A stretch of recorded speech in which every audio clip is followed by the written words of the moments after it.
Bienvenue, welcome back. Nous sommes contents de vous voir. Dis à un voisin, bienvenue à toi aussi. On est honoré de ta présence. On ne faut pas être jaloux, on est honoré. On a remarqué que tu es là et on tient à toi. C'est ta présence qui fait qu'on est 200, 300 chaque dimanche. Ici, c'est ton église. On aime quand tu es là. Quand tu es absent, on est malheureux, on est content. Dis à un voisin, s'il ne te sourit pas, je te donne la permission de voir un autre voisin. Voilà, si celui-là ne te sourit pas, vois un autre voisin, vois une autre voisine. Alléluia. Dis-leur bienvenue.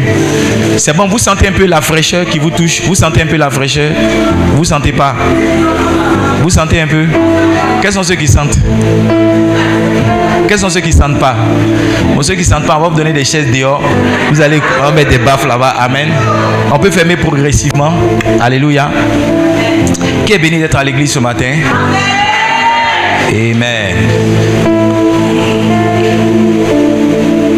Je veux prier, toujours prier. Je veux prier jusqu'à ce que tu m'exauces. Est-ce qu'on peut le dire ensemble? Je veux prier, Seigneur. Comment? Je veux prier, toujours prier.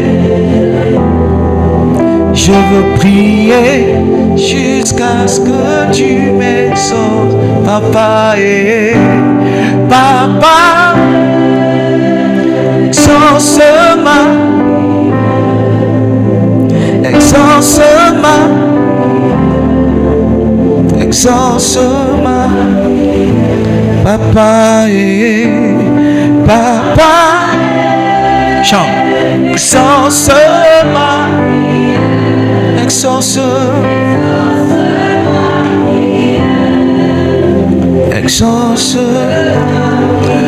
Alors ce jeudi et ce vendredi, on a eu un puissant camp dans cette église dénommé « Je n'ai pas refusé d'être un pasteur ».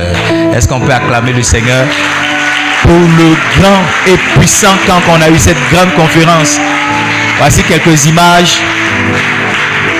Alors, on s'attendait à recevoir 50 pasteurs, on en a reçu plus de 75.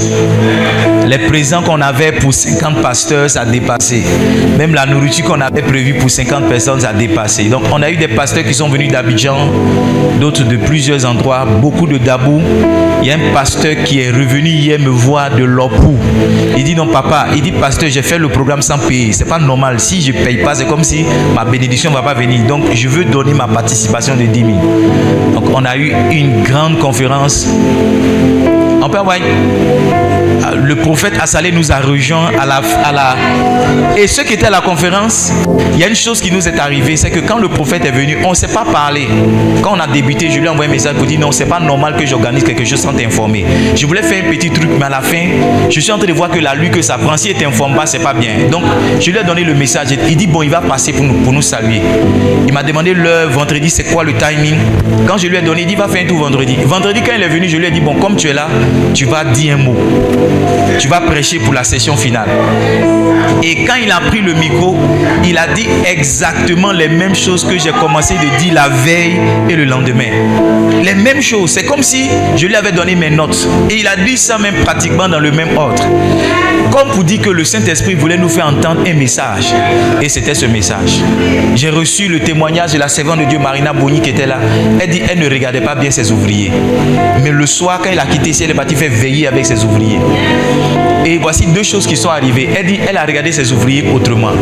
Elle dit, même la plus inutile de son église, celle qui donnait les versets ne venait pas. Elle dit, elle a commencé à voir que celle-là pouvait être utile. Et étrangement, comme je l'ai enseigné, elle a eu l'audace du prophétique. Elle a eu l'audace de commencer à prophétiser. Elle m'a dit, le Saint-Esprit est tombé sur les gens là-bas. Le Saint-Esprit est tombé. Elle nous dit merci pour la conférence. Elle nous dit énormément merci pour la conférence. Alléluia. L'année prochaine encore, on aura la conférence. Je n'ai pas refusé d'être pasteur. Mon papa, le pasteur Charles m'a appelé de l'Europe. Il m'a appelé de l'Europe. Il dit non, j'ai vu les images de ta conférence. J'ai vu le nom. Il dit le nom me fait sourire. Comment on appelle? Et j'ai répété, je n'ai pas refusé d'être pasteur. Alors on n'a pas inventé, hein. C'est Jérémie chapitre 17, le verset 16. Jérémie dit, et moi pour t'obéir, je n'ai pas refusé d'être pasteur. Amen. Je veux qu'on apprécie le Seigneur pour ce qu'il a fait.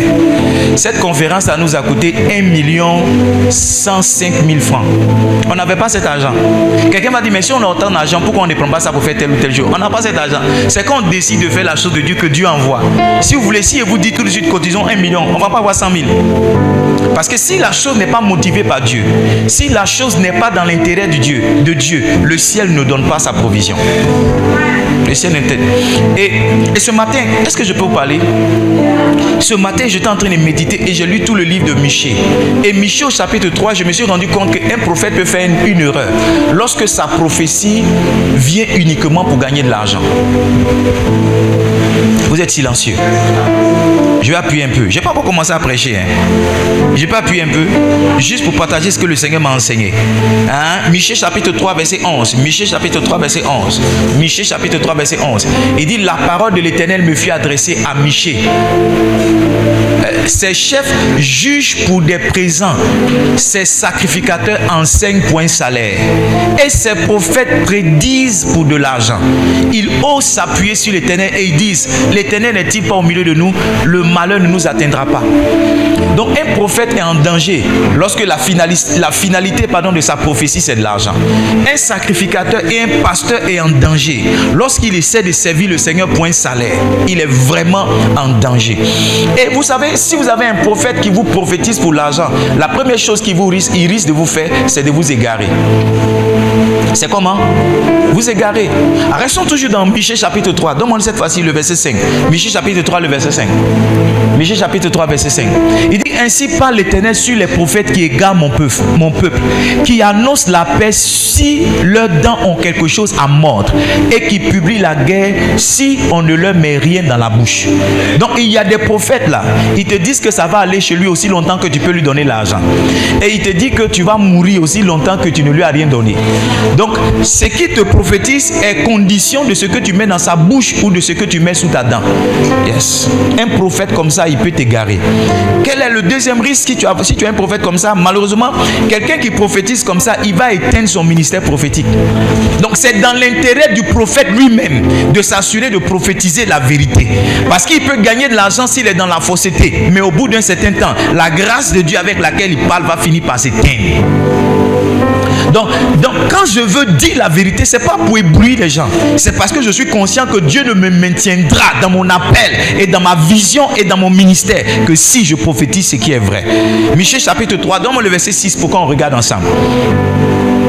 Michée chapitre 3, le verset 6. Il dit, à cause de cela, vous aurez la nuit. Il parle des prophètes et plus de vision. Donc un prophète qui prophétise pour l'argent, arrivé un moment, il n'a plus de vision. Arrivé un moment, c'est les ténèbres dans son ministère. Il dit, vous aurez les ténèbres justement. Il dit, et plus d'oracle. Donc arrivé un moment, Dieu ne te mettra plus des paroles dans la bouche pour que tu annonces aux gens. Il dit, le soleil se couchera sur ses prophètes et le jour s'obscurera sur eux. Donc un prophète même, c'est dans son intérêt d'être dans la vérité. Yes. Troisième danger, je finis avec ça, où je dis l'avant-dernière chose, et puis on va prêcher, c'est qu'il va finir par être dans la confusion. Le verset 7. Il dit, les voyants seront confus. S'il te plaît, le verset 7. Michée chapitre 3, le verset 7. Il dit, les voyants seront confus, les prophètes seront confus, les devins rougiront, tous se couvriront la barbe, car Dieu ne répondra pas. Donc arrivé un moment, quand tu es un prophète qui est dans le faux, arrivé un moment, Dieu va se retirer de toi. Et ça sera la confusion, ça sera la finalité de ton ministère. Est-ce que je peux vous dire la vérité? Un prophète doit avoir l'audace de dire la vérité à qui que ce soit, quelle que soit la qualité, la quantité de l'offrande qu'on lui apporte. L'apôtre Paul dit, si je devais plaire aux hommes, je ne serais pas un serviteur de Dieu. Un prophète doit avoir l'audace de dire la vérité, peu importe qui est devant lui. Peu importe qui est devant lui, peu importe qui est expérimenté, qui est grand. Un prophète doit avoir l'audace de dire la vérité. Que Dieu nous aide et qu'on reste toujours dans l'appel, dans le couloir de notre appel, au nom puissant de Jésus. Dis Amen. Dis Amen. Dis Amen. Alors je donne cette nouvelle pour encourager tout le monde à partir de demain. Demain c'est le 20 janvier. Le mois de janvier, je ne sais pas si vous sentez que c'est long. Moi en tout cas je ne sens pas. Qui sent que c'est long? Qui sent que c'est dur? Qui sent que c'est dur? Moi en tout cas je ne sens pas que c'est dur. Parce que c'est en janvier là qu'on est en train de faire des programmes bizarres. Le ciel est vraiment ouvert. Le ciel est ouvert. Le ciel est comment? Le ciel est comment? Donc demain à partir de 4 heures, est-ce qu'on peut avoir le visuel? On rentre dans 14 jours de jeûne. Demain à partir de 4 heures, on rentre dans 14 jours. Tu vois, si tu sens que c'est dur, même ça t'arrange parce que tu vas prendre le jeûne pour finir le mois. C'est pourquoi il a posé la question. Quelqu'un n'a pas compris ça. Si tu sens que c'est dur, là, il y a une bonne nouvelle pour toi. Je te mets en jeûne à partir de demain jusqu'au 2 février. Donc, tu n'as vraiment pas de sac de riz à payer. Tu n'as rien de spécial à payer. Alléluia. Yes. Donc, à partir de demain, on est en jeûne. Notre jeûne annuel, notre jeûne de janvier commence à partir de demain. Alléluia. Le thème cette année, c'est un voyage heureux. Comment cette année tu vas voyager? Parce que je vous ai dit que chaque année est un voyage. Parce que la terre tourne autour du soleil, c'est pas ça? La terre fait un tour complet autour du soleil. C'est ça qui fait une année. Donc ce voyage-là, il sera heureux. Je vais vous enseigner des mystères et des clés pour qu'on puisse réussir notre année 2025. Amen. Et une bonne nouvelle, alléluia, c'est que les choses ne vont pas arriver simplement parce qu'on fait beaucoup de déclarations, mais aussi parce qu'on les programme par la prière. C'est pas ça? Parce qu'on les programme par la prière. Donc chacun d'entre nous va programmer son année à partir de demain. S'il te plaît, il ne faut pas prendre crédit de jeûne. Je comprends que tu puisses prendre crédit 10 000 francs pour finir, mais jeûne là, il ne faut pas prendre crédit. Amen. Donc demain, on reprend Daily Bread. Je suis en ligne à partir de 4h30. Vous allez entendre Shalom, Shalom. Bienvenue à Daily Bread. Ici, votre frère, votre pasteur, votre bien-aimé, votre prophète. Alléluia. Demain, je reprends la prière à partir de 4h. Et je veux qu'on se challenge pour prier au moins 5 heures de temps par jour. Ça nous fera sur les 14 heures, sur les 14 jours, ça nous fera 70 heures de prière. Amen. Chacun de nous va provisionner sa banque de prière dans le ciel. Et quand quelquefois ça sera un peu difficile pour lui de prier dans l'année, il va aller faire des retraits dans sa banque, alléluia, pour se soutenir. Quelqu'un comprend ce que j'ai en train de dire? Est-ce qu'on peut tendre la main vers ce programme? Dis Seigneur, aide-moi cette année à jeûner du début jusqu'à la fin. Aide-moi à être là chaque soirée de prière. Parce qu'on va se retrouver ici chaque lundi, chaque mardi, mercredi, jeudi, vendredi, sauf samedi. Et on se retrouvera dimanche. Alléluia. Donc on va le faire sur 2 semaines. Tends la main, prie. Dis Seigneur, laisse ces 14 jours être des jours de révélation pour moi. Laisse ces 14 jours être des jours de bénédiction pour moi. Laisse ces 14 jours être des jours d'impact pour moi. Que quelque chose de glorieux arrive à ma vie. Qu'après ces 14 jours, Père, que le ciel soit effectivement ouvert et qu'il ne se ferme pas. Donne-moi la force de jeûner. Donne-moi la force de prier. Donne-moi la force de m'éloigner de tout ce qui attaque ma chair, de tout ce qui m'affaiblit. Seigneur, donne-moi l'énergie. Tu n'es pas en train de prier, tu es en train de murmurer. Prie au nom de Jésus. Prie au nom puissant de Jésus-Christ de Nazareth. Amen. Amen. Qui va jeûner comme moi? Hier, mon épouse et moi, on s'est entendus. Amen. Et tu as besoin de t'entendre avec ton époux aussi. Alléluia. Yes. On a dit. Il dit, donne-moi 1 Corinthiens 7, le verset 14. C'est ça, non? 1 Corinthiens 7, le verset 14. Je lui ai dit, chérie, on va se trouver en Saint-Valentin là-bas. Amen. J'ai dit 1 Corinthiens combien? 1 Corinthiens combien? Yes. C'est plutôt le verset 5. 1 Corinthiens 5, le verset 14. 1 Corinthiens 7, pardon, le verset 5, sorry. Il dit, ne vous privez point l'un de l'autre, si ce n'est d'un commun accord, pour un temps, afin de faire comment? Afin de vaquer à la prière. Donc dans cette saison, tu dois vaquer à la prière. Amen. Tu peux dire mon chéri ou bien ma chérie, pardon. Et on m'impose. Amen. On m'impose. C'est 14 jours seulement, on ne va pas mourir. Alléluia. Amen. Je parle aux gens qui sont mariés. Hein? Amen. Amen. Afin de vaquer à la prière. Puis retourner ensemble, de peur que Satan ne vous tente par votre incontinence. Alléluia. Que Dieu nous bénisse. Maintenant, je veux prêcher. Luc chapitre 3, lisons le verset 21. Lisons à partir du verset 20 jusqu'au verset 21. Luc chapitre 3, à partir du verset 20. Est-ce que vous êtes ici? Luc chapitre 3, à partir du verset 20. Lisons à partir du verset 19, mieux comprendre. Mais Hérode le tétrarque, repris par Jean au sujet d'Hérodias, femme de son frère, et pour toutes les mauvaises actions qu'il avait commises. Yes. Verset 20. Ajouta encore les autres, celle d'enfermer Jean dans la prison. Verset 21. Est-ce qu'on peut lire ensemble? 1, 2, 3, go. Tout le peuple se faisant baptiser, Jésus aussi fut baptisé. Et pendant qu'il priait, le ciel s'ouvrit. On peut reprendre cette dernière partie-là. Pendant qu'il priait, le ciel s'ouvrit. Pendant qu'il priait, le ciel s'ouvrit. Je vous ai dit et je vous ai déjà enseigné 2 clés qui ouvrent le ciel. Amen. La première clé, c'est bâtir la maison de Dieu. Selon Agé, le chapitre 1, le verset 6 au verset 11 exactement.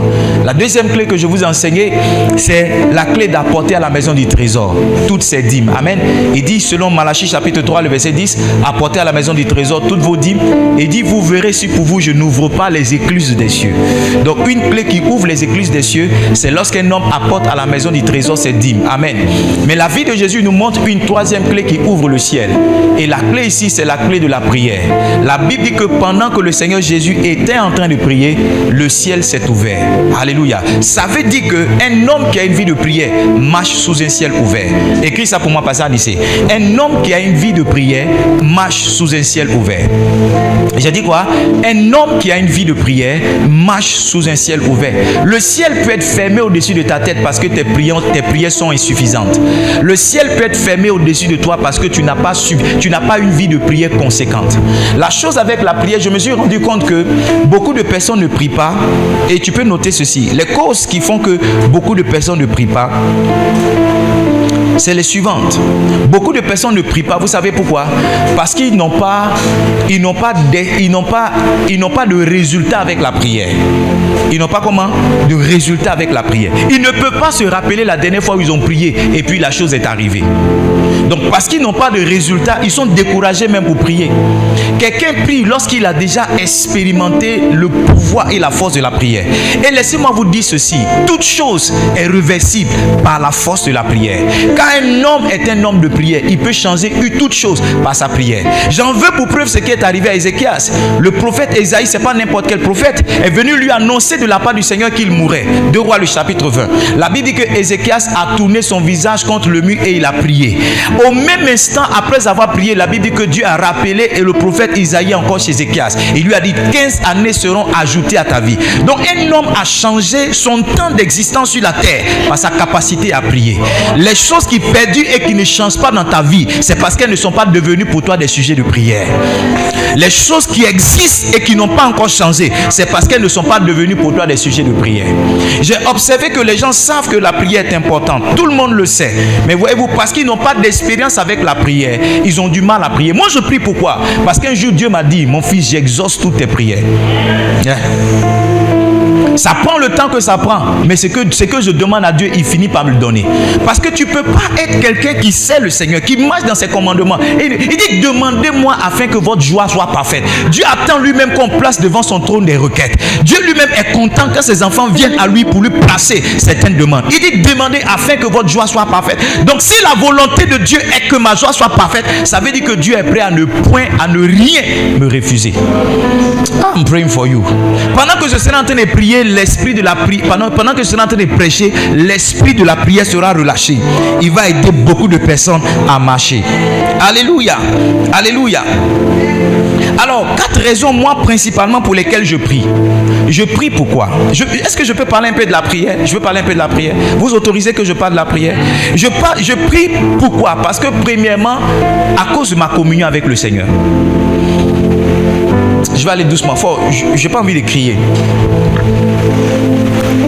La première raison pour laquelle je prie, c'est à cause de ma communion, ma marche. Tu vois, tu ne peux pas prétendre aimer Dieu et ne pas prier. Parce que le temps de qualité est un langage d'amour. Gary Chapman dit qu'il existe 5 langages d'amour, c'est pas ça? L'un des premiers langages, c'est comment? Les services rendus, il y a les cadeaux, il y a comment? Il y a les attouchements, il y a quoi? Les paroles valorisantes, et puis il y a les temps de qualité. Quand tu aimes quelqu'un, tu veux rester près de lui. Quand tu aimes quelqu'un, tu veux entendre sa voix au quotidien. Tu dis bonjour, tu es rentré. Oui, je suis rentré. Ou bien tu l'appelles dans la nuit, bonjour, tu dors. Quand tu aimes quelqu'un, tu veux passer du temps avec lui. Quand tu accompagnes ta chérie, arriver devant chez elle, elle dit je te raccompagne encore. Arriver devant chez toi, je ne sais pas si tu étais amoureux. Arriver devant chez toi, elle dit allons encore chez toi. Et vous faites le tour, monter, descendre. Nadège te rit, monter, descendre, monter, descendre. Parce que quand tu aimes quelqu'un, tu veux rester avec lui. Donc je ne comprends pas pourquoi tu dis tu aimes Dieu et puis tu ne peux pas rester avec Dieu. En fait, toi tu pouvait chanter. Je t'aime, tu le sais. Dieu sait pas. Je te porte dans mon cœur. Et mon cœur bouillant d'amour pour toi. Dieu dit menteur. Quand c'est pour chanter, tu es prêt à chanter. Mais quand c'est pour passer du temps dans ma présence, tu n'es pas prêt. Tu vois, ton amour n'est pas sincère. Parce que si tu aimes Dieu, tu vas rester avec lui. Tu vas vouloir lui parler au quotidien. Yes. La deuxième raison pour laquelle je prie, c'est parce que j'ai compris que, en plus de ma communion, j'ai compris que tout se définit dans la prière. Écoutez-moi, les choses sont d'abord spirituelles avant d'être matérielles. Tout ce que vous voyez arriver dans le monde matériel a commencé dans le monde spirituel. Donc quand un enfant de Dieu est conscient de ces choses-là, il ne va pas chercher le résultat dans le physique d'abord. Il monte dans l'esprit pour attacher la chose qu'il veut, pour délier la chose qu'il veut, pour lier ce qu'il veut afin de voir sa manifestation sur la terre. Il dit ce que vous lirez sur la terre sera lié dans les cieux. Ce que vous lirez dans les cieux, ce que vous délirez sur la terre sera aussi délié. Donc ce qui arrive est condition de ta vie de prière. Mon père spirituel, le prophète Adam Thio il m'a dit fils, tu peux pas être plus vivant que ton message. Et il m'a dit la vie de ton message se trouve dans ta vie de prière. La prédication d'un homme de Dieu, c'est pas seulement la présentation de son message. Une belle introduction, un bon développement avec des arguments, avec des illustrations et des entrées, et une bonne conclusion, c'est pas ça. La qualité de la prédication d'un homme de Dieu, c'est ce qui va attraper dans l'esprit pour venir. Parce que tu peux parler avec éloquence sans que les gens ne soient touchés. Et ce qui touche les gens, ce n'est pas comment tu places les mots. Ce qui touche les gens, c'est l'esprit qui accompagne les mots. C'est l'esprit qui accompagne les mots avec lesquels tu parles. Donc si tu n'as pas préparé ta prédication dans la prière et que tu as préparé ta prédication seulement avec la grammaire et le vocabulaire, tu vas parler bien, mais il n'y aura aucun impact. Alors que nous ne cherchons pas à parler bien, mais nous cherchons à impacter toute personne qui vient s'asseoir pour écouter Dieu. Quelqu'un a payé son transport pour venir dans la maison du Seigneur, il faut qu'il entende Dieu lui parler. Et quand quelqu'un a entendu Dieu lui parler, lui-même il sait que la parole qui est venue ne vient pas d'un homme. La parole qui est venue vient de Dieu directement. I want to preach this morning. Yes, I want to preach. I want to preach. I want to preach. Première raison pour laquelle je prie, c'est ma communion. Deuxième raison, tu vois, ce matin, je suis debout depuis 4 heures. Fara. Moi, mais je sais qu'il parle bien, mais parler bien ne suffit pas. Il faut que la puissance accompagne parler bien. Parce qu'il n'y a que l'esprit qui convainc le cœur d'un homme. Ce n'est pas les arguments qui amènent la conviction. La conviction est le pouvoir exclusif de l'esprit de Dieu. Et si l'esprit de Dieu n'accompagne pas la prédication d'un homme, ton travail est juste fortuit. Vous savez, quand vous avez des excuses pour ne pas prier, c'est parce que vous n'avez pas compris ce que je suis en train de vous dire. Quand tu comprends que ta journée est définie par la qualité de ta prière, tu ne sors pas de chez toi sans avoir prié. Quand tu comprends que ce qui va t'arriver dans la journée, c'est ce que tu auras dit avant l'aube, tu ne sors pas sans avoir prié. Mais quand tu n'as pas compris ça, tu es léger.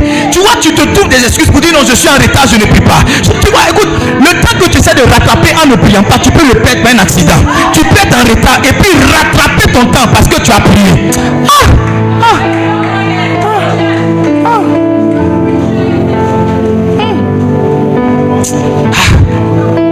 Je sens quelque chose ici, hein. Quelque chose est rentré dans cette salle. Quelque chose est rentré dans cette salle. Donne-moi un bon amen. Donne-moi un bon amen. Yeah. Troisième raison pour laquelle je prie. Je prie parce que prier c'est mon travail. Il y a certains de mes amis pasteurs qui sont légers dans leur appel. Un pasteur est venu me voir, il dit, je lui ai dit on va prier 1 heure. On a prié au bout de quelques minutes, il disait gloire, gloire, gloire, gloire, gloire. Il était fatigué au bout de quelques minutes. Comment quelque chose qui est ton travail, au bout de quelques minutes, tu es fatigué? 1 Samuel chapitre 12, verset 23. Regardons ce que le prophète dit. 1 Samuel le chapitre 12, verset 23. Est-ce que je prêche ici? Il dit, loin de moi aussi de pécher contre l'Éternel. Le péché d'un pasteur, c'est pas quand il va avec une femme. Je ne suis pas en train de dire qu'un pasteur doit aller avec une femme qui n'est pas sa femme. C'est ce que je suis en train de dire. Alléluia. Le péché d'un pasteur, c'est lorsque ce qui est de sa responsabilité, il n'arrive pas à le faire. Et Samuel dit, loin de moi aussi de pécher contre l'Éternel, de cesser de prier pour vous. Ça veut dire qu'un pasteur qui cesse de prier pour ses brebis est en train de pécher. Le travail d'un homme de Dieu, c'est 2 P. Prêcher et prier. Prêcher et prier. Prêcher et prier. Prêcher et prier. Prêcher et prier. Prêcher et prier. Je prie parce que c'est mon travail. Je prie parce que c'est mon travail. Si on te demande ton pasteur fait quoi, dis il prie. Je prie. Hier on m'a envoyé des sujets pour prier pour la Côte d'Ivoire. C'est mon travail. C'est mon travail. C'est mon travail. La prière est un travail. Ah, Pasteur Diane, oh mon portefeuille, je vais te donner. La prière, comment? Est un travail. On se voit au bureau. La prière est un comment? Est un travail. Donc moi je suis pasteur, mon travail c'est de prier. Un pasteur m'a appelé, il dit non, je vais faire 12 heures de prière. J'ai dit ah bon? Il dit je te vois, tu fais 12 heures de prière dans ton église, je vais faire 12 heures de prière. J'ai dit oui, c'est bien. Il dit mais tu invites combien d'orateurs, combien de pasteurs viennent prêcher? J'ai dit comment ça? Il dit non, combien de personnes viennent prêcher pendant les 12 heures? J'ai dit chez nous quand on dit 12 heures de prière, on commence de minuit à 12 heures et on prie.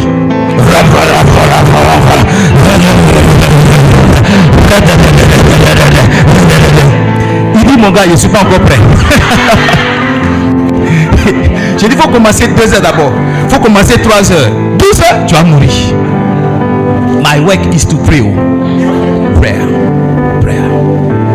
Si tu veux être pasteur, il ne faut pas regarder les belles voitures qu'on roule. Il ne faut pas regarder les... Il y a travail dedans. Il y a travail dedans. Ce matin, j'ai prié qu'avec la fin, j'ai commencé à m'endormir. Je me suis rappelé que quand tu es fatigué, que tu te laves, ça t'aide un peu. C'est comme si rentrer sous la douche. Est-ce que quelqu'un me comprend? Yes. Je suis en train de vous enseigner une clé qui ouvre le ciel. Et c'est la clé de la prière. Yes. Moi, je prie à cause de ma communion. Je prie aussi, première chose. Deuxième chose, je dis quoi? Yes. À cause de l'importance de la prière, la révélation, je prie aussi parce que c'est mon travail. Je prie aussi parce qu'il y a des requêtes que je place devant Dieu. Yeah. Moi aussi, il y a des besoins. Où? Moi aussi, comment? Philippiens chapitre 4, le verset 6, il dit faites connaître, ne vous inquiétez de rien, mais en toute chose, faites connaître vos besoins à Dieu par des prières, des supplications avec action de grâce. Il y a des gens, eux, ils sont spirituels, ils ne prient pas pour les choses qui sont matérielles. Moi, je prie. Allô? Moi, je prie. Si j'estime qu'il y a quelque chose qui me manque, je dis Seigneur, donne-moi. Et j'ai vu Dieu me donner chaque chose que je lui ai demandé. Ça sert à quoi de se jouer les spirituels? Tu sais même que, regarde, tu sais que c'est plus bon même d'être dans une église climatisée que d'être dans la chaleur. Tu n'as pas remarqué ça? C'est parce que tu es habitué à dormir sur natte. C'est pourquoi tu penses que c'est la meilleure chose. Le jour, on va te donner un bon lit moelleux là. Un vrai lit. Tu vois, un jour, je suis allé quelque part et puis j'ai dormi. J'ai senti que mon sommeil était différent. Oui. J'ai senti, il n'est jamais dormi comme ça. Mon sommeil était doux même. C'était doux. Et j'ai demandé, il dit, mais pourquoi mon sommeil est doux? Quelle est la différence? Il dit, le Saint-Esprit m'a dit, la différence c'est tout ça là. Tout ce que où tu es dedans là, c'est ça qui fait la différence. Donc si tu crées ce même décor là-bas là, ton sommeil sera aussi profond. Je vous assure, j'ai commencé à créer. Mon sommeil est doux. Mon sommeil est comment? Doux. La Bible dit pendant qu'il priait, Luc chapitre 6, Luc chapitre 3 verset 21. Pendant qu'il priait, le ciel s'ouvrit. Est-ce que je peux vous prêcher? Amen.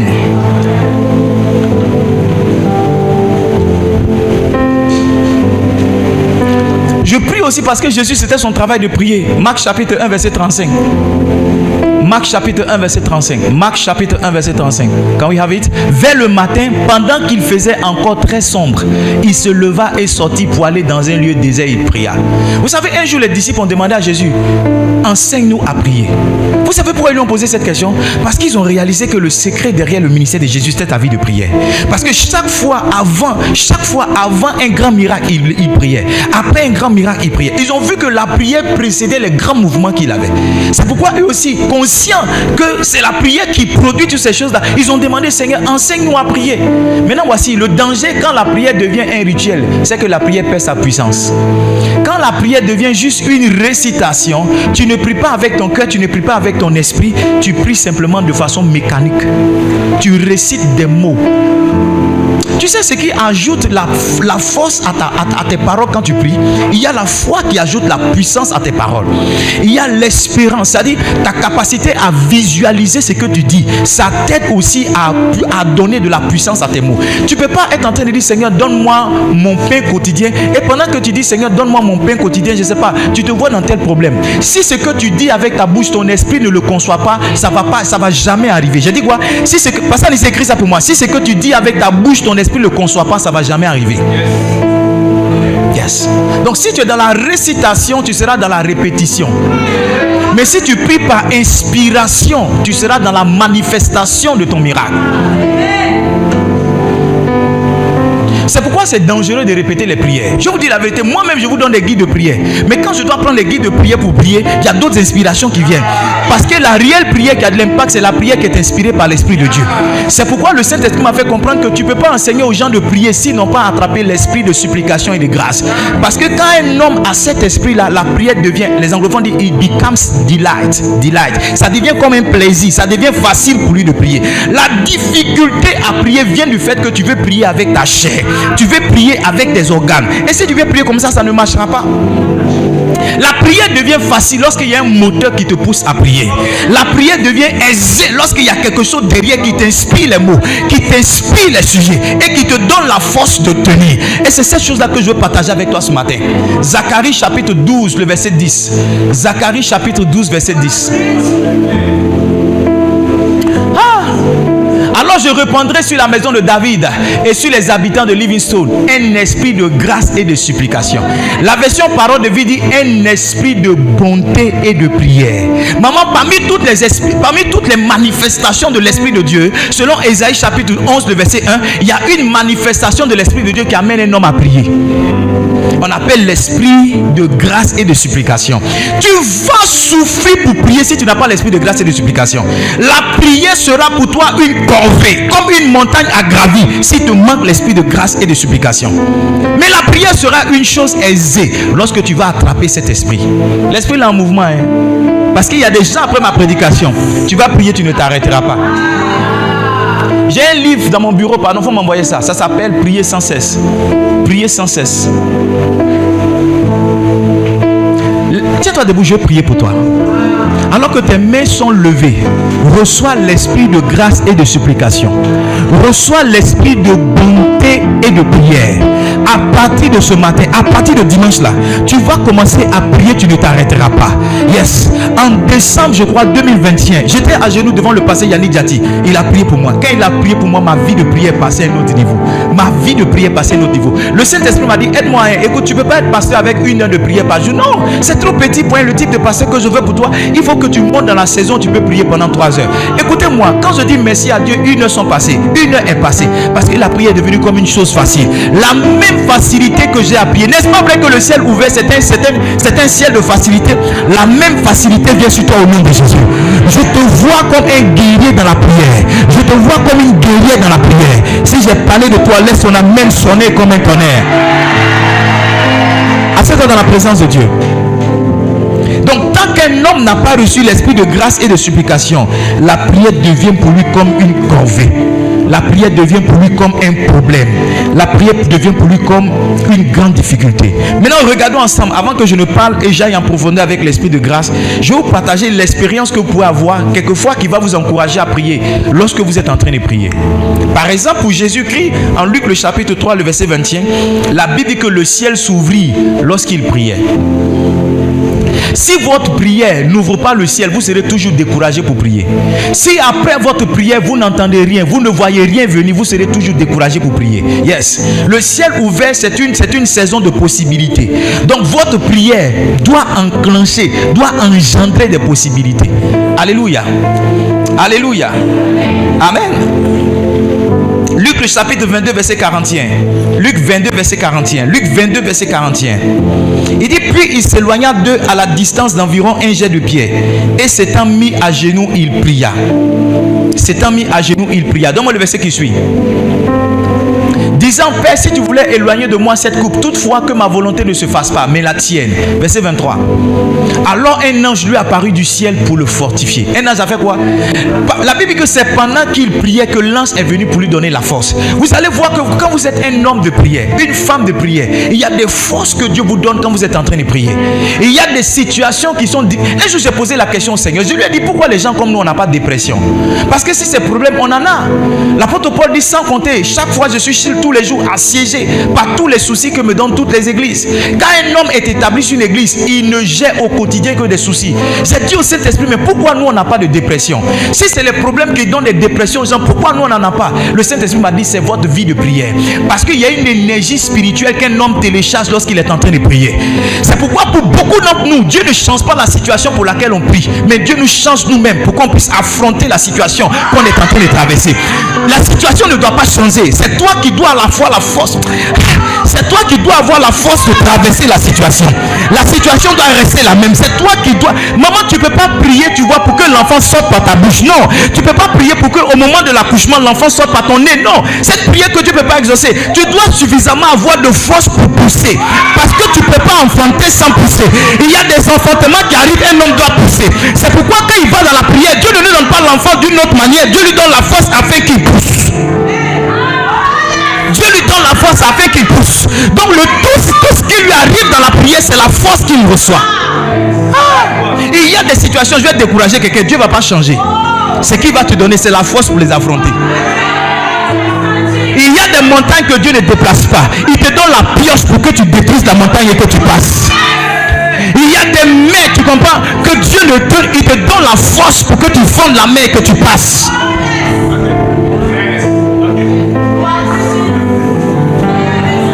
Voyez-vous, beaucoup d'entre nous, quand on est en train de prier, on est en train de chercher le décantement de la situation pour laquelle on prie. Dieu ne voit pas toujours comme ça. Pendant que tu pries, Dieu te dit, mon fils, sois fort, sois fortifié. Il a dit à Josué, aie bon courage et sois fortifié. En d'autres termes, tu passeras obligatoirement par Jéricho. Tu vas passer par Jéricho. On ne peut pas rentrer à Canaan sans passer par Jéricho. Donc, je ne peux pas enlever Jéricho de votre chemin. Mais je vais te donner la force pour que tu puisses affronter Jéricho. Il y a des gens ici qui doivent recevoir la force pour affronter les Jéricho et puis renverser les murailles qui les empêchent d'aller de l'avant. Je dis, il y a quelque chose ici ce matin. There is something here this morning. There is something here. Ceux qui sont à ma gauche, je ne sais pas dans quelle église ils sont, mais il y a quelque chose ici ce matin. Quelque chose est rentré. Souvent tu pries, Pasteur Marcel, Dieu ne change pas la situation. Il te donne la force pour que tu affrontes. Parce que Dieu veut te donner un témoignage dans la situation. Il veut glorifier son nom dans la situation. Changer la situation, ce serait un raccourci. Ce serait comme si lui, Dieu n'était pas grand. Mais il te donne l'énergie, il te donne la capacité. Et le feu par lequel tu dois passer, tu passes par le feu. Et quand toi-même tu as traversé le feu, tu dis, mais voici la situation que je craignais depuis, je l'ai traversée, je ne suis pas mort. Voici l'océan que je craignais depuis, je l'ai traversé, je ne suis pas mort. Pourquoi? Parce que Dieu t'a donné la force dans la prière pour aller traverser cette situation.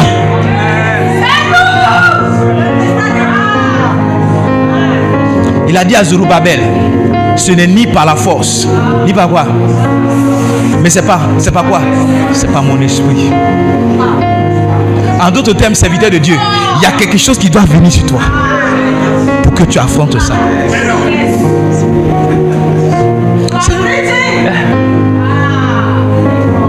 Ce n'est pas la force. Par mon esprit, dit le Seigneur. Assieds-toi une minute. Ce n'est pas la voix, ni la puissance. Comment? Par mon esprit, dit.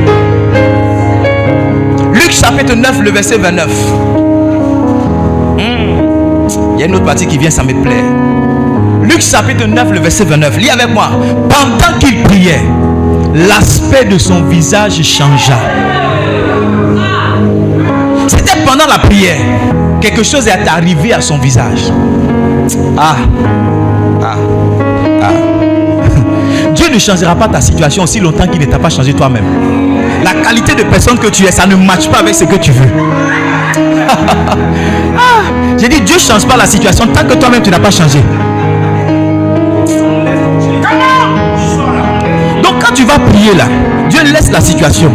Mais il dit, regarde, il faut que tu changes ton cœur. Abatoya est trop, béret trop, coupe. Tu dis, Seigneur, oh, j'attends l'âge du biche, je veux me. Il dit, tu as un comportement de guenon. Tu es trop singe. Tu ne restes pas avec un seul garçon. Tu attrapes ici, après tu attrapes ici, tu attrapes ici, tu attrapes ici. Le mariage est là. Le mariage est là. Mais des singes, tu dois devenir une femme. Si tu deviens une femme, tu dois taper le mariage. Tu vois, quand tu sors de ce genre de prière là, tu dis, Seigneur, fallait me dire ça plus tôt. Écoutez-moi. Est-ce que je peux être sincère avec vous? Dieu nous donne la chose qui correspond à notre cœur. Pour beaucoup d'entre nous, le problème qu'on a, c'est la qualité de notre cœur.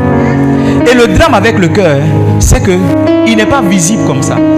Pour que chacun de nous puisse dire non, c'est mon côté gauche qui est malade ou bien mon côté droit qui est malade. À l'apparence, tu es bien.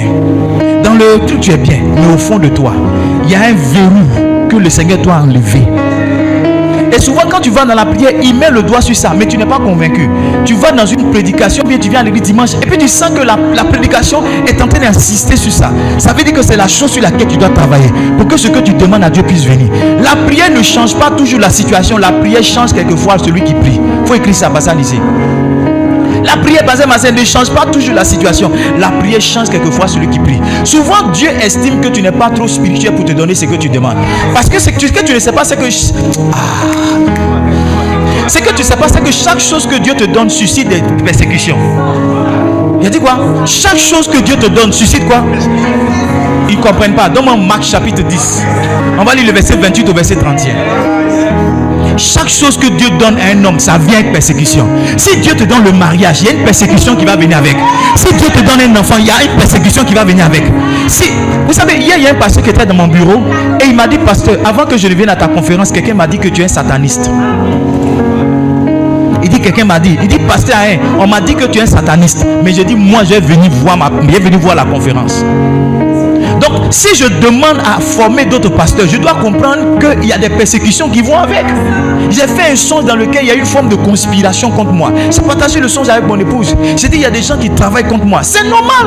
Parce que j'ai décidé d'obtenir, d'avoir et de manifester quelque chose. Il y a des combats qui vont avec ça. Pierre se mit à lui dire, Seigneur, nous avons tout quitté, nous t'avons suivi. Verset 29. Jésus lui répondit, je vous le dis en vérité, il n'y a personne qui ayant quitté à cause de moi et à cause de la bonne nouvelle, ma maison, sa maison, ses frères, ses soeurs, ses tantes et ses terres. Verset 30. Lis avec moi. Ne reçoivent dans ce siècle-ci présentement, dans ce siècle-ci, des maisons, des frères, des soeurs, des mères, des enfants, des terres. Lis avec moi. Avec des persécutions. Donc tout ce que Dieu donne à un homme, il donne à des persécutions. Quand tu es en train de demander une voiture à Dieu là, Dieu a pitié de toi. Parce que la voiture que tu veux là, ça vient avec une persécution. Quand tu es en train de demander un mariage, le mariage que tu veux là, ça vient avec des persécutions. Quand tu es en train de demander un voyage, Dieu a pitié de toi parce que ça vient un problème. Maintenant, il veut que chaque fois quand tu es en train de prier, tu puisses grandir spirituellement pour que lorsque le problème va venir, tu puisses confronter ce problème. Parce que si tu n'as pas l'âge de quelque chose dans l'esprit que tu demandes, quand la chose va venir, ça va te tuer. Est-ce que je prêche ici ou bien je me suis trompé d'église? Si tu n'as pas l'âge spirituel d'une chose, quand elle viendra, elle va te tuer. C'est pourquoi Dieu, dans sa compassion, dans sa miséricorde, souvent, quelquefois, il laisse le temps passer pour que tu puisses grandir. Toi, tu as arrêté de prier parce que tu es découragé que la chose ne vient pas. Dieu veut que tu continues de prier parce que c'est dans la prière qui t'amène à devenir quelqu'un de grand.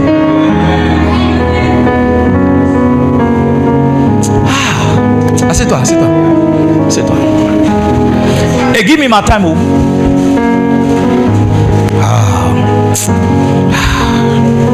J'ai fini de prêcher à quelle heure?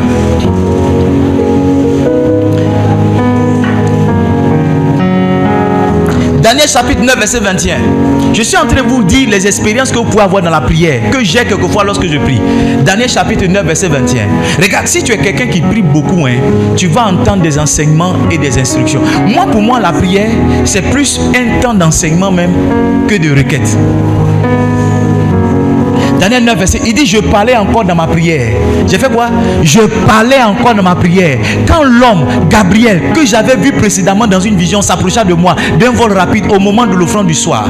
Verset 22. Il m'instruisit. Tu vois que quand tu es quelqu'un qui prie beaucoup là, il y a des enseignements que tu reçois dans ta prière. Pendant que tu pries, tu sens ton esprit aller sur un verset. Quand tu ouvres le verset, c'est comme si tu arrêtais de prier et que tu commences à... C'est toujours la prière. C'est toujours... Dieu profite de la prière pour pouvoir t'enseigner certaines choses.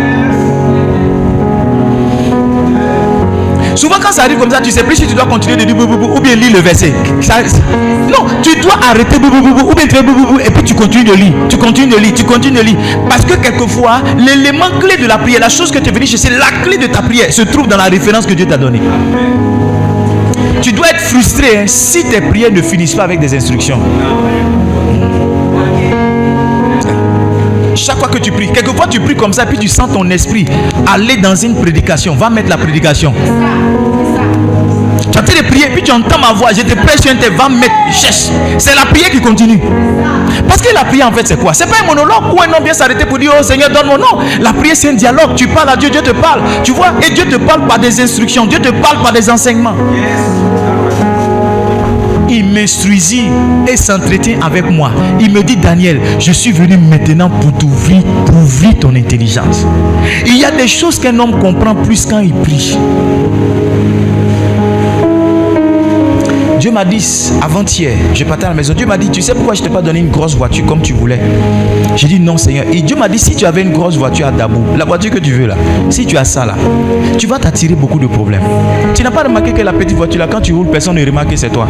J'ai dit oui Seigneur. Il dit mais imagine-toi si tu as une grosse voiture, petite église que tu as une grosse voiture comme ça, tu vas t'attirer des problèmes. Tiens Seigneur, il fallait me dire ça vite. Mais c'est quelle voiture tu veux me donner? Faut me dire. J'ai regardé ça. Quand ta prière comme ça est dure là, c'est trop doux. Tu m'as dit petit.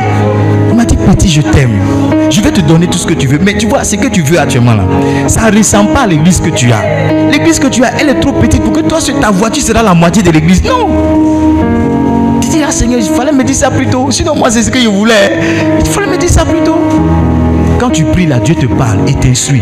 Il te donne la compréhension de certaines choses. Quelquefois, Dieu va te faire comprendre pourquoi il ne t'a pas donné une chose à un certain temps. Il va te dire, cette chose, il ne t'a pas donné ça. Parce que tu as dit, ah Seigneur, tu as fait les prières, fait 21 jours de jeûne, 48 jours de jeûne, il fallait me dire ça. Mais tu vois, c'est parce que tu es allé dans la prière que le Seigneur t'a instruit. Je vous dis la vérité. Votre intelligence s'ouvre quand vous êtes un homme, une femme de prière. Vous comprenez mieux les choses. Votre existence, les événements qui sont autour de vous. Comprenez. Souvent, même vous êtes en train de prier. Et puis votre inspiration, votre attention va sur quelque chose qui n'a rien à voir avec votre prière. Et Dieu vous donne l'explication de quelque chose qui est en train de se passer. C'est pourquoi quand tu es un homme de prière, vous donnez un autre mystère. Quand tu es un homme de prière, ta prière n'est plus dans la bouche, ta prière est dans tes pensées. Parce que c'est dans l'abondance du cœur que la bouche parle. Ça veut dire que l'origine de ta parole est dans ta pensée. Quand tu es un homme spirituel, Dieu n'écoute pas ta prière, ta parole, il écoute ta pensée. C'est pourquoi je vous ai dit que lorsque il dit par exemple, Moïse vous enseignait que c'est celui qui va avec une femme qui a commis l'adultère, c'est pas ça. Il dit moi, à partir du moment où tu as reposé les yeux sur une femme, que tu as commencé là, la convoitise c'est quoi? La convoitise c'est avoir en pensée que quelque chose est à toi ou bien quelque chose est pour toi. C'est ça. Il dit à partir de ce moment-là, moi je juge que tu es dans l'adultère. Donc pour Dieu la chose commence dans la pensée. C'est pourquoi tu dois purifier tes pensées. Parce qu'il y a des choses qu'un homme de Dieu ne dit pas, auxquelles il pense, pour lesquelles Dieu active le ciel pour lui donner une réponse. Oui. Je ne sais pas si je pourrais prêcher tout mon message. Mais quelque chose est rentré ici. Yes, quelque chose est rentré ici. Yes. Première expérience, quand tu pries, j'ai dit c'est quoi? La force spirituelle pour passer certaines situations. Deuxième chose, la transformation. Troisième chose, l'instruction ou l'enseignement. Quatrième chose, quelquefois quand tu pries, tu tombes en extase. Ah, moi c'est ce que j'aime. Est-ce qu'on peut lire la Bible? Parce que quelqu'un ne comprend pas. Acte 10, verset 9. On lit Acte 10, 9 à 10. Tu vois, tu dois atteindre une dimension dans la prière où tu ne sens plus tes pieds, où tu ne sais plus où tu es. Tu dois atteindre une dimension dans la prière où tu es transporté. Le lendemain, comme ils étaient en route, et qu'ils approchaient de la ville, Pierre monta sur le toit vers la 6e heure pour prier. Lis avec moi cette partie-là. Regarde-moi. Les révélations viennent facilement quand tu as faim.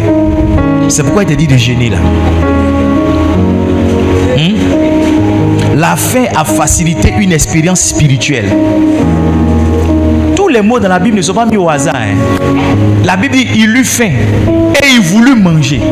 Et pendant qu'on lui préparait à manger, il tomba en extase. Il est monté pour prier. Et dans la prière, il avait faim. Pendant qu'on lui faisait à manger, il est tombé en extase. Il y a quelquefois, quand un homme a atteint un certain niveau dans sa prière, il tombe en extase. Et tu vois, les expériences comme des extases, c'est facilité par le jeûne. Quand ta chair est affaiblie, ton esprit est fort pour attraper la pensée du ciel. Yeah! Maintenant, qu'est-ce qui s'est passé? Vous connaissez l'histoire. Qu'est-ce qui s'est passé quand Pierre est tombé dans l'extase? Il a eu une vision. Il a eu une vision dans laquelle il a reçu quelque chose, des reptiles et ceci. Mais ça commence. La finalité de cette vision, c'était quoi? Il devait aller chez Corneille pour que les païens soient gagnés. Écoutez-moi bien, si vous n'arrivez pas à vous lever au-dessus de votre réalité physique et naturelle, il y a des choses que vous ne pourrez pas attraper dans l'esprit. C'est pourquoi quelquefois on va en retraite spirituelle. Et quand vous regardez Pierre, il est monté sur le toit. C'est parce que la Bible dit, ça veut dire qu'il s'est retiré de l'ambiance dans laquelle il était. Tu ne peux pas toujours prier avec tes frères qui ronflent autour de toi. Quelquefois tu dois aller dans la montagne pour prier. Quelquefois tu dois trouver un endroit où tu es seul pour prier. Oui. Je vous dis la vérité. Si vous n'avez pas créé une atmosphère de prière autour de vous, ça sera toujours difficile pour vous de prier. Toujours. Il y a des sagesses que Dieu nous donne quelquefois de nous retirer. Aller loin de nos familles. Nous, on aime nos femmes, on aime nos enfants. Mais quelquefois, pour le besoin de notre ministère et pour le besoin du peuple de Dieu que Dieu nous a confié, on se retire quelquefois. On se met dans des conditions difficiles. Tu dors sur un côté, tu dors sur un bras, tu dors dans la brousse, tu dors à terre. Tout ça pourquoi? Pour faciliter ta connexion avec l'esprit et recevoir quelque chose du ciel. Yes.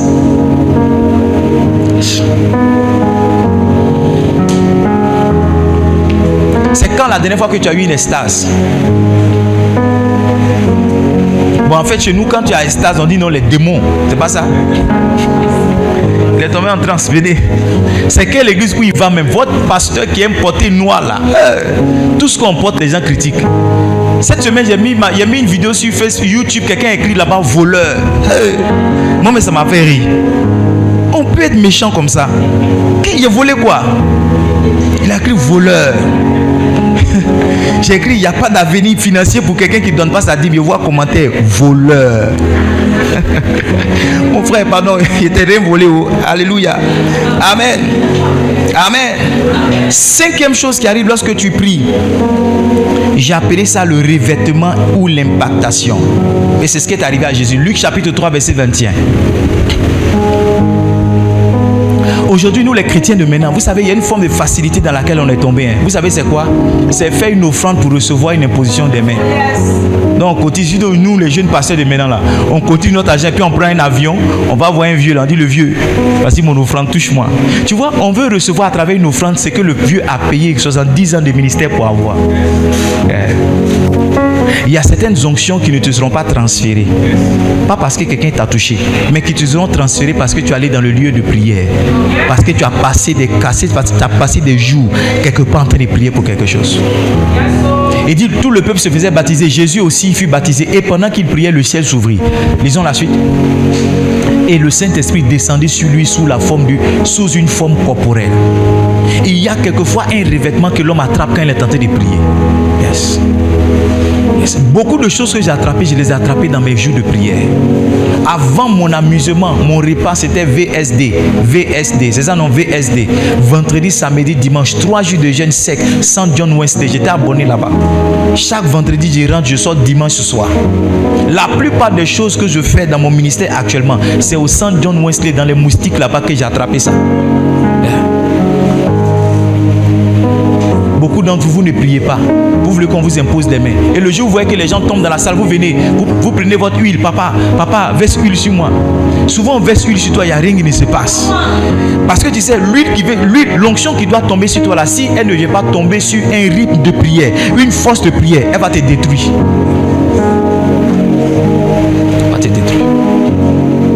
Mon message est simple. Vous encouragez à ouvrir votre ciel avec une qualité de vie de prière. Yeah. Vous savez, on est tombé aussi dans cette facilité-là où on demande au pasteur chaque fois de prier pour nous. En toute humilité, en toute honnêteté, je ne prie pas pour tout le monde. Pas tout le temps, je ne prie pas pour tout le monde tout le temps. Je prie pour vous. Je prie pour les pasteurs, je prie pour les ouvriers, je prie pour les membres de l'église. Mais je ne fais pas ça tous les jours. Tu peux être dans une urgence et puis celui pour qui tu veux qu'il prie pour toi n'est pas dans cette urgence, n'est pas disponible. Qu'est-ce que tu feras? Si toi-même tu n'as pas la capacité de lever la voix pour ta situation, la prière de ton pasteur va venir être une prière en soutien. Ça doit commencer par toi. Le début de la solution doit commencer par toi. Yes. Moi je ne suis pas ce genre de prophète qui vous fait croire que non, sans lui votre vie, non, vous devez vous aussi avoir une vie de prière. Parce que tu peux être dans des problèmes et puis moi dans tous les cas mon numéro est toujours sous silence. Quand je donne mon numéro, donc si tu m'appelles la nuit, je ne vais pas entendre. Tu ne savais pas ça, non? Mon téléphone est sous silence tout le temps. Donc la journée encore, mes yeux sont ouverts. Quand ça sonne, c'est étrange, mais quand mon téléphone sonne, je sais que ça sonne. C'est pourquoi quand tu m'appelles, tu vois que je décroche. Mon téléphone ne sonne pas, hein. C'est sous silence. La nuit, là, je ne peux pas entendre parce que mes yeux sont fermés. Donc la nuit, si tu m'appelles là, comment il va t'aider? Beaucoup sont découragés parce qu'ils se disent non, c'est un mauvais pasteur. Oui, je suis un mauvais pasteur. Toi, tu dors, tu ne veux pas que je dorme. Hein? Tu as vu, non? Donc moi de ne pas dormir, de t'attendre, tu vas avoir problème la nuit, tu vas m'appeler. C'est que nous deux, on va avoir problème. Tu vois, quand ça vient, ça doit commencer ta vie de prière. Mais tu n'as rien. Tu n'as rien. Et tu passes de prophète en prophète. Oh, lui l'a pris, lui l'a pris, lui l'a pris. Et toi-même de développer une vie de prière, tu cherches quelqu'un qui a une prière forte qui va prier pour toi. Moi, je crois que toutes les voix sont entendues au ciel. C'est pourquoi je peux accepter que mon ami prie pour moi. Yes. C'est pourquoi moi-même je peux prier pour moi. Parce que j'estime. C'est pourquoi je peux vous demander, vous, de prier pour moi. L'apôtre Paul a demandé à des églises de prier pour lui. Yes. Est-ce que vous me suivez? Est-ce que vous me suivez? Donc, dernière chose qui arrive quand on prie, c'est quoi? Le revêtement. La dernière chose qui arrive lorsque tu pries, c'est l'exaucement. Comment? Yes. Je prie que tes prières soient exaucées au nom de Jésus. Donne-moi, je vais te donner une parole pour quelqu'un. Genèse chapitre 25, le verset 21. Genèse chapitre 25, verset 21. Est-ce qu'on peut lire 1, 2, 3 gros? Isaac implora l'Éternel pour sa femme, car elle était stérile. Et l'Éternel l'exauça. J'ai observé que quelquefois ton exaucement arrive même dans la prière. L'exaucement n'est pas différé. C'est-à-dire pendant que tu es en train de prier, arrive un moment on dit non, c'est bon, arrête de prier. Parce que ce pourquoi tu es en train de prier, là, Dieu a déjà fait. Je prie que ça arrive à quelqu'un au nom de Jésus. Acte chapitre 12, lisons à partir du verset 5. Acte chapitre 12, lisons à partir du verset 1. Acte chapitre 12, à partir du verset 1. Voilà, j'ai presque fini. Le mercredi, je vais vous enseigner l'esprit des supplications et de grâce. Yes. Vers le même temps, le roi Hérode se mit à maltraiter quelques membres de l'église. Il fit mourir par l'épée Jacques, frère de Jean. Voyant que cela était agréable aux Juifs, il fit encore arrêter Pierre. C'était les jours des pains sans levain. Après l'avoir saisi et jeté en prison, il le mit sous la garde de 4 escouades, de 4 soldats chacune, avec l'intention... Est-ce que lui, il lit avec moi? Reviens au verset 4. Avec l'intention de le faire comparaître devant le peuple après la Pâque. Verset 5 maintenant. Suivez très bien. Pierre donc était gardé dans la prison. Lis avec moi cette partie-là. Et l'église ne cessait d'adresser pour lui des prières à Dieu. L'église est en train comment? Yes. Verset 6 maintenant. La nuit qui précéda le jour où Hérode allait le faire comparaître, Pierre, lié de 2 chaînes, dormait entre les 2 soldats et 2 sentinelles devant la porte gardaient la prison. Next verse. Et voici un ange du Seigneur survint et une lumière brilla dans la prison. L'ange réveilla Pierre et le frappa au côté en disant: lève-toi promptement. Les chaînes tombaient de ses mains. Next verse please. Et l'ange lui dit: mets ta ceinture et tes sandales. Et il fit ainsi. L'ange lui dit encore: enveloppe-toi de ton manteau et suis-moi. Pierre sortit et le suivit, ne sachant pas que ce qui se faisait par l'ange fut réel, et s'imaginant avoir une vision. Lorsqu'il eut passé la première garde, puis la seconde, ils arrivaient à la porte de fer qui mène à la ville, qui s'ouvrit d'elle-même devant eux. Ils sortirent et s'avancèrent dans une rue. Aussitôt l'ange quitta Pierre. Verset 11 maintenant. Revenu à lui-même, Pierre dit: je vois maintenant d'une manière certaine que le Seigneur a envoyé son ange et qui m'a délivré de la maison d'Hérode, de la main d'Hérode et de tout ce que le peuple juif attendait. Verset 12 maintenant, regarde. Après avoir réfléchi, il se dirigea vers la maison de Marie, mère de Jean, surnommée Marc. Lis avec moi cette dernière partie là, où beaucoup de personnes étaient réunies et priaient. Au verset 5, on dit que l'église ne cessait de prier pour lui. Maintenant, pendant qu'ils étaient en train de prier, c'est pendant la prière que Dieu a envoyé l'ange pour le délivrer. Donc il y a des choses comme l'exaucement qui arrivent pendant que tu es en train de prier. Tu vois, tu n'as pas reçu l'exaucement parce que tu ne pries pas suffisamment. Tu ne pries pas suffisamment. Verset 13 maintenant. Verset 13, regarde la folie. Regarde la folie. Il frappa à la porte du vestibule et une servante nommée Rhode s'approcha pour écouter. Elle reconnut la voix de Pierre et dans sa joie, au lieu d'ouvrir, elle courut annoncer que Pierre était devant la porte. Verset 15. Il lui dit, tu es folle, mais elle affirma que la chose est ainsi. Ils ont dit, elle dit non, Pierre est là. Ils disent, tu es malade, continuons de prier pour Pierre, il est en prison. Le Seigneur délivre Pierre, Seigneur délivre. Elle dit Pierre ici, il dit, tu es folle, tu es folle, tu es folle. Tu vois, il y a des gens qui prient Dieu mais qui ne s'attendent pas à l'exaucement. Il y a des gens qui crient à Dieu mais qui ne s'attendent pas à ce que Dieu fasse le miracle. Tu vois, ça c'est une forme d'incrédulité. C'est quand la prière devient pour toi une forme de routine et d'habitude. Mais quand la prière est spirituelle, pendant que tu es en train de demander avec ta voix, ton esprit va attraper la chose et tu vois sa possibilité dans l'esprit. Il lui dit, tu es folle, mais elle affirma que la chose était ainsi. Verset 16. Next please. Et il dit, c'est son ange. C'est-à-dire tellement il ne croyait pas, il dit non, c'est pas Pierre, c'est son ange qui est venu. C'est son révélant qui est venu. C'est son doute qui est venu. C'est son esprit qui est venu. Voici l'incrédulité des enfants de Dieu. Ils prient pour une chose pour laquelle ils ne voient pas la manifestation. Ils demandent une chose pour laquelle ils ne voient pas l'activation. Cependant, Pierre continuait à frapper. Ils ouvrirent et furent étonnés de le voir. Tu ne peux pas être étonné de ce que tu demandes à Dieu. Tu dois être étonné si tu n'as pas demandé que Dieu t'a donné. D'où vient l'étonnement?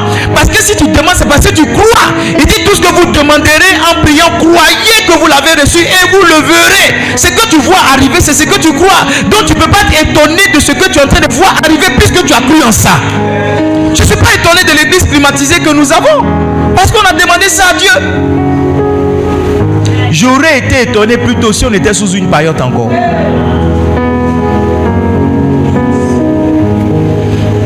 Je prie pour toi à partir de ce matin. Que pendant que tu demandes des choses à Dieu, que l'exaucement arrive. Que l'exaucement arrive. Que l'exaucement arrive. La dernière chose qui arrive lorsqu'un homme prie, c'est l'activation du ministère des anges. Il y a des gens qui ne croient pas aux anges. Nous on croit aux anges parce qu'on croit à la Bible. On n'a pas choisi certains mots dedans. Dans le passage que je viens de lire, vous avez lu à l'instant que c'est un ange, n'est-ce pas, qui est venu sortir Pierre.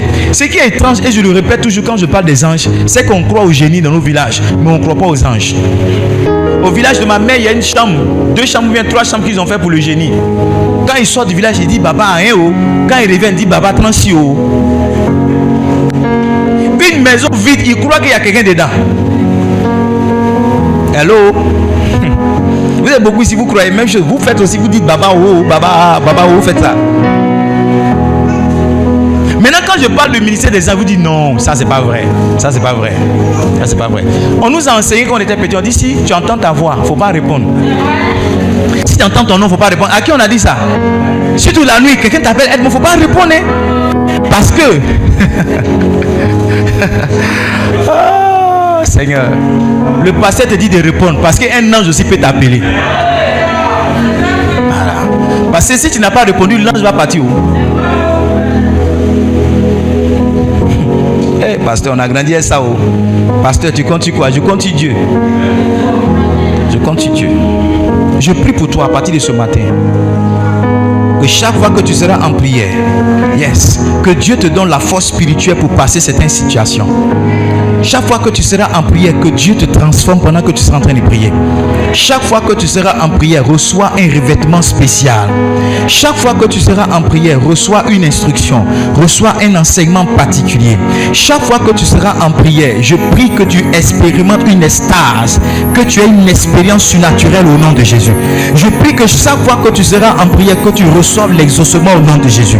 Chaque fois que tu seras en prière, que tu actives le ministère des anges, que les anges de Dieu viennent comme Jésus te fortifier, que les anges de Dieu viennent comme Pierre te sortir de chaque prison dans laquelle tu étais, que les anges de Dieu viennent comme Moïse pour te montrer le chemin, que les anges de Dieu viennent comme Manoah et sa femme pour t'annoncer les choses qui doivent arriver, que les anges de Dieu comme Moïse viennent pour fendre la mer rouge et te faire traverser toute forme d'obstacle auquel tu serais confronté. Je déclare sur ta vie au nom puissant, au nom merveilleux de Jésus-Christ de Nazareth. Tiens-toi debout, je vais prier pour toi encore.